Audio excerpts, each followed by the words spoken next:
لهجتها في وقت وجيز وسهل، يعني ممكن تنطق ممكن تتكلم سعودية. خليني أقول لك، طب خليني أوصل لك الكلام. يعني لسانها يعني في طراوة، يعني تقدر تشكل بلسانها جميع اللغات واللهجات بسهولة. هذه أول الصفات الأولى. الصفة الثانية، البنت المغربية تحرص كل الحرص على نظافة الجسد بشكل ما تتخيلونه. على فكرة الحمامات اللي دائما نسمع الحمامات المغربية وحمامات، هذه أصلا للنساء وليست للرجال، في الأساس للنساء. ترى أكثر الشباب يفكر أن الحمامات المغربية للرجال أو الشباب عندنا هنا، ترى هي أساسا خصصت للنساء المغربيات في المغرب، والبنات المغرب يعرفون هالكلام. بس انتقلت من كونها خاصة بالنساء، انتقلت عندنا في السعودية وفي الخليج، وتحولت إلى أن نكون للشباب، ولا هي في الأساس البنات المغربيات يحرصون. أنت ارجع للنقطة. أي نقطة؟ هذا الكلام اللي قاعد أقوله. أنت تقول نظيفات، زين؟ جدا. طيب والسعوديات برضو نظيفات. ما قلنا شيء. انت ليش الحين قاعد انت تقول انه انت تقول بقول 3 نقاط ما هي في السعوديه يا رجل.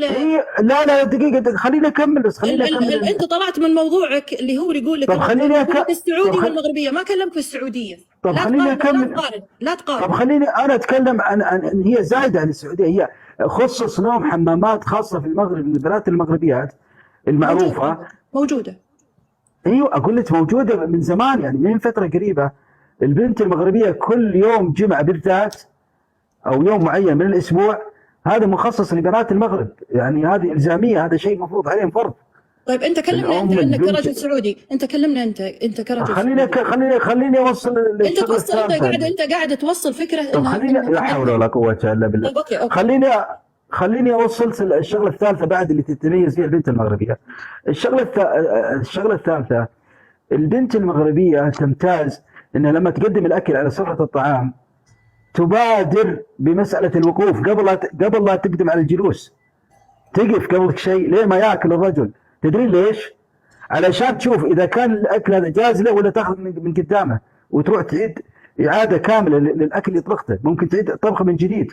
ما تجلس على السفره وتقابله وتشارك في الاكل. لا خالد، انا ماني نوع من الادب. انا ماني معك في هذا النقطه. حول ولا قوه الا بالله العلي العظيم. دقيقه، انا ماني معك في هذه النقطه، لان انت الحين انت خليتها جاريه. زين، انت خليتها جاريه واقفه قدام سيدها.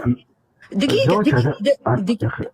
الحياه الزوجيه ما هي كذا. الحياه الزوجيه هي تجلس قباله. يا اخي ليش سميتها انت ليش سميتها؟ ليش ما تسميها احتراما للرجل وتقديرا له؟ انت وضعتها. ليش تاخذينها من الزاويه ذي؟ انت وضعتها موضع جاريه. لا حول ولا قوة إلا بالله العلي العظيم. قاعد أقول لك الأغلبية من بنات المغرب ومن الأسر العريقة والأسر المحترمة والأسر اللي لها أصول في المغرب من نفس البربر اللي أنا أول ما بديت بالكلام فيهم، هم هذه نظامهم. هذا نظام حياة المتزوجة لما تحرص على زوجها. أنت متصورة إن لما تقف على راس زوجها وقت الأكل معناته ان يعني غلطت ولا هو غلط؟ لا خالد شوف، البنت المغربيه طباخه شاطره، البنت المغربيه نظيفه، البنت المغربيه تعرف تتعامل مع زوجها. هذه ثقافتهم، عرفت يعني. الله وجه.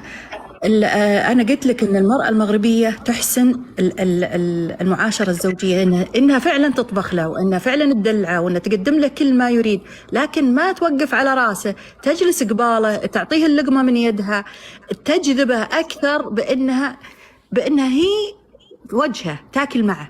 خلاص، مو مسألة إني والله بجيب الأكل وأحطه واقف على راسه وأصب له من الماء. لا أنت ما فهمتيني، معناته ما فهمتيني. لا فهمت والله ما فهمتيني، أقسم بالله ما قلت نفس الكلام اللي أنت قاعد تقوليه. أنا قاعد أقول لك أول ما تجيب الأكل تقف على راسه، بمجرد إنه يذوق الأكل ويطلع تمام تجلس جنبه وتاكل معاه، ما في أي إشكالية. هذا اللي أقصد من كلامي، مو انها تقف على راسه لما يخلص الاكل. ما قلت هالكلام انا. لا يا خالد، وبعضهم بعد تجيب المويه وتغسله وهو قاعد على الطاوله. صح. هذا شوف، انا بقول لك حاجه. انا لو ادخل في التفاصيل وفي ادق الامور والله بتعب البنات السعوديات، والله بتعبهم. لا ما راح تتعبهم، لان السعوديات فيهم يعني من يا الشيء اخي انا ما قاعد، يا اخي السعوديه خواتي وبناتي نورة وزوجاتنا، انا بس اعطني معليش يعني. فرصه، احنا اعطيناك فرصه، عطني انا كمان فرصه. زين اي تفضل تفضل. اي اسمع، احنا كلامنا كان ايش في موضوع انه الرجل السعودي، تمام؟ هالحين الرجال السعودي، انا بكلمك، انا بناقشك. اذا اخذ السعوديه، هم يقولون هل السحر في الموضوع تغييره من المرأة السعودية تقول إنه السحر، ولا هل هو فعلا حقيقة، ولا لا لو منطق السحر طبيعي، الزوج؟ لا لو لا، السحر سحر طبيعي، المعاملة، سحر المعاملة. حلو، يا سلام عليك، سحر طبيعي يا يعني، سلام مجرد عليك، يعني. أنت رديت علي قلت لي طبيعي، تمام. سحر طيب المعاملة. كويس. الرجال السعودي إذا شاف السحر هذا، السحر الحلال، سحر التعامل، سحر الحياة الزوجية اللي يشوفها أول ما ياخذ المرأة المغربية، ليه يرجع لزوجته متغير 180 درجة؟ ليه يتهم بالسحر؟ عطني أنت الجواب. والله انا اقول لك، انا بعطيك الجواب، والله يعينك على هالجواب. يلا. اول حاجه طبعا الكمال المطلق ما كل واحده عندها الكمال المطلق، هذا مش شيء مستحيل، صح ولا لا؟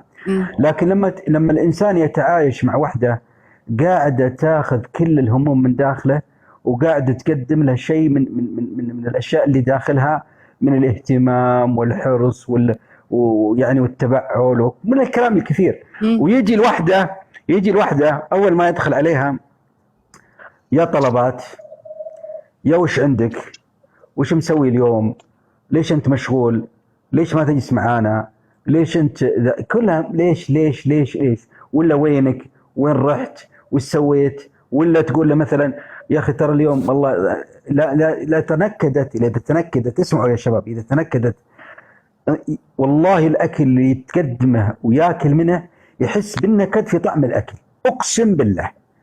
يعني خليني اقول لك، لما يجي ياكل اقول له الاكل مو طيب، تقول تدري وش ترد عليه؟ امانه وش ترد عليه؟ تقول له والله نفسيتي اليوم تعبانه.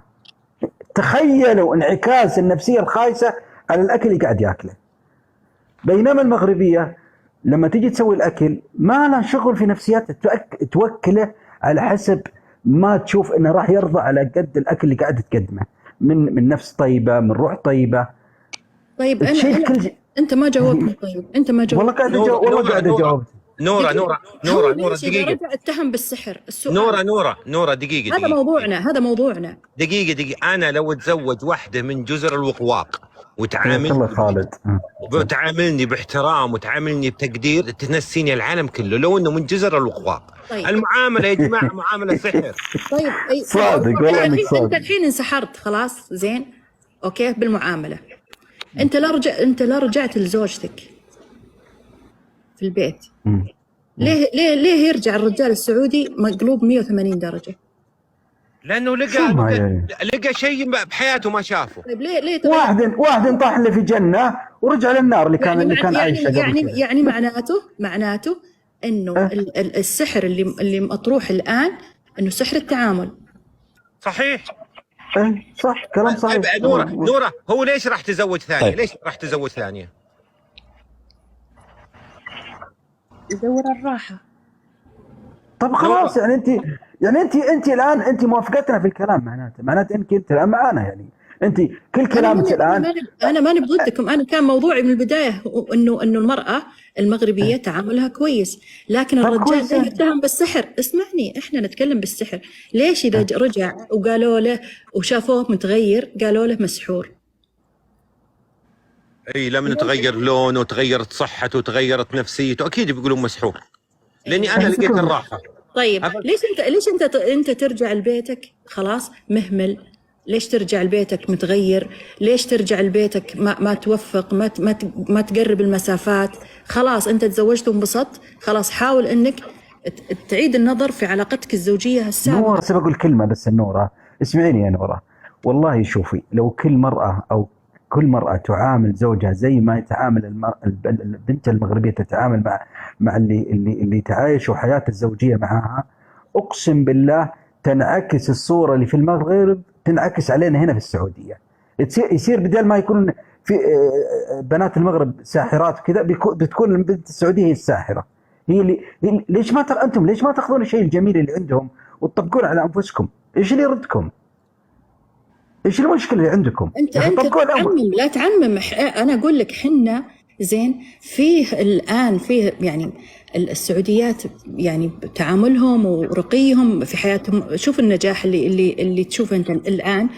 ما بس احنا نكلمك على نقطه معينه في المراه السعوديه ما هي في المغربيه، ونقطه في المغربيه ما هي في السعوديه. هذا اللي ودي اوصله لك، ان السعوديه مقدمه كل شيء حلو ومقدمه حياه زوجيه سعيده، لكن فيها شوفة النفس، فيها مثلا المرادد، فيها النعرة، فيها أشياء يعني ما تحط راسها براس الرجال. هذا اللي أنا ودي أوصله لك. لكن أنت قلت النظافة لها دور، أنت قلت أنها 3 نقاط في المرأة المغربية ما هي في السعودية. لا، السعودية أول شيء جميلة وتصنف من أجمل بنات العالم. ثانيا النظافة، هذه يعني ما عاد في أحد ما هو نظيف. طيب نورة الحين ولاء الزوجة السعودية ولاءها لزوجها ولا لأهلها؟ أسألت بربط. شوف يا حلو سؤالك، جميل سؤالك.